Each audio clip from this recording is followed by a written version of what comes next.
मैं देखो बात क्या था ना, ऊपर ऊपर का ज्ञान अगर मैं दे दूं कि सिर्फ देखो भाई ये है वो है फलाना है बाय करना है ढिमकाना है, इट्स इजी।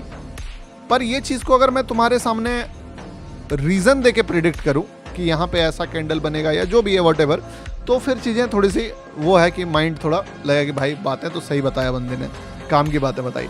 अब देखो मैंने थोड़ा सा टारगेट बड़ा लगाया, एक बार मैं वहाँ तक नहीं गया क्योंकि मैं सिखाने के लिए कर रहा था। अगर मेरा मकसद सिर्फ और सिर्फ पैसा कमाना होता, मतलब इस ट्रेड में, जो कि नहीं है मकसद, या 1800 रुपये में क्या ही होने वाला है, तो मैं तुमसे पूछ रहा हूँ, तुम बताओ कि कौन सा टारगेट लॉजिकल होता फर्स्ट अटेम्प्ट में, तुम बताओ। मैं थोड़ा सा डिसअपॉइंट हुआ इस मूव से कि मार्केट को थोड़ा बड़ा फॉल कराना था, पर एट द सेम टाइम मैं तुमको एक बात बोल रहा था कि मैं कभी भी चढ़ा हुआ मार्केट को शॉर्ट करना पसंद नहीं करता हूँ।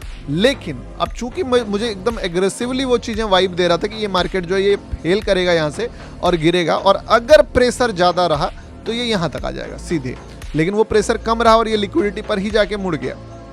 दैट्स अनदर थिंग, उस पर अपन का कोई कंट्रोल नहीं है। अपना जो कंट्रोल था उसके अकॉर्डिंग यहाँ से गिरेगा ये मैं जानता था, गिर के इस लेवल को फाड़ते हुए यहाँ तक जाएगा ये मेरा एक्सपेक्टेशन था, और फाड़ के और भी नीचे जाएगा ये मेरा बोल सकते हो कि डिज़ायर था।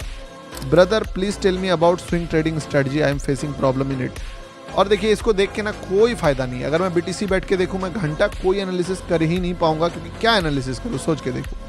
एक एनालिसिस दिया था कि मार्केट गिरेगा, गिरने के बाद ये थोड़ा सा नीचे बनाया, यहाँ बनाया, but at the same time जो बना है मैं तुमको आगे का भी पीओवी पे सेम रह रहा हूँ कि मार्केट फिर कोशिश करके यहाँ तक का हाई भी मार दे तो तुमको मजा आ जाएगा। नहीं मारे तो अगर लिए हो तो स्टॉप लॉस खा लेना, क्या करोगे। सैटरडे को संडे को ट्रेड करोगे छोटे कैंडल्स में, थोड़ा सा तो एक्सपेक्टेशन रखना पड़ेगा ना दोस्त। मैं एक बात बताता हूँ, पैसा मार्केट में दो आदमी बनाता है, एक वो जो कुछ नहीं जानता है, एक वो जो सब जानता है।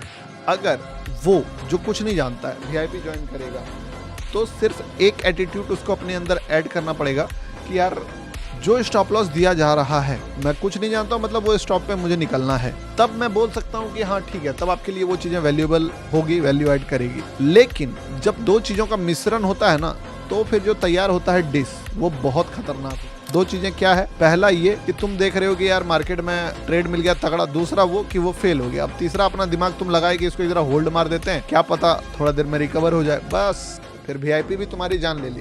वो ट्रेड बिल्डिंग मतलब प्रॉफिट बिल्डिंग के पॉइंट ऑफ व्यू से देख रहे हो, कैपिटल बिल्डिंग के पॉइंट ऑफ व्यू से देख रहे हो, तो फिर तुम लॉस काटने के लिए एक्सपर्ट रहो, और दूसरा प्रॉफिट राइड करने के लिए भी एक्सपर्ट रहो, क्योंकि अपन रिस्क रिवॉर्ड पे फोकस करते हैं। हमारा टारगेट ही ये रहता है कि हम लोग ना बड़ा से बड़ा जितना बड़ा हो सके उतना बड़ा रिस्क रिवॉर्ड बुक करेंगे।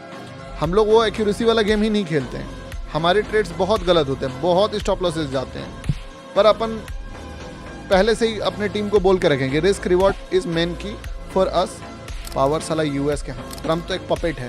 Sir ji what happen to crude तो देखो अब देश के हाथ में, ईरान क्या करता है, इजराइल क्या करता है, और सबसे बड़ा बात ना, ईरान इजराइल के हाथ में पावर नहीं है, पावर साला यूएस के हाथ में, और यूएस क्या पूरा बोल लो सारा पावर ट्रम्प के हाथ में। और ट्रम्प को जो चला रहा है, ट्रम्प तो एक पपेट है जो किसी के इशारों पे नाच रहा है। अब वो इशारा करने वाला जो पार्टी है वही डिसाइड करेगा कि अपन का फ्लाइट टिकट का रेट क्या होने वाला है, हमारा पेट्रोल का रेट क्या होने वाला है। दूसरा देश कहानी खराब हो चुका है पूरा।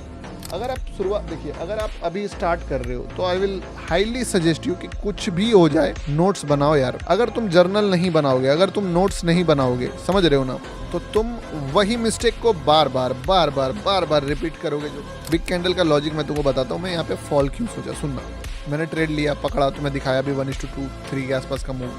तो एक बात समझो, मैं तुमको अभी भी क्या बोल रहा हूँ कि बाइंग यहाँ से आता तो आता, इसके बाद बाइंग का अपॉर्चुनिटी मैं खुद नहीं एक्सपेक्ट कर रहा हूँ। वो अलग बात है, अनएक्सपेक्टेड कुछ हो जाए। लाइक का बटन दबा देना, लॉजिक बता रहा हूँ। तो मैंने क्या देखा कि यार मार्केट डेली कैंडल में तुमको दिखाया ही था, ये था डेली कैंडल, और इस डेली कैंडल में मार्केट ऑलमोस्ट एक अच्छा लिक्विडिटी को टच करके गया है, और इसके बाद जो अगला मूव है वो बहुत दूर है। तो मुझे पर्सनली ऐसा लगता है कि अगर मार्केट को वहाँ जाना भी होगा तो उससे पहले इनफ स्ट्रगल करेगा तभी वहाँ पे जा सकता है। और अगर फ्लो में जाता तो मैंने बाइंग किया यहाँ पे। ये क्यों बाई किया, क्योंकि मैं चाहता था कि अगर फ्लो में जाए तो अपन ले लेंगे, लेकिन ये जब फेल हो गया तो अब फ्लो में तो नहीं जाएगा, ये क्लियर हो गया था। अब जब सोच के देखो तुम, यहाँ पे गिरा चढ़ा, ये ट्रेड ही रीजन था इस फॉल का।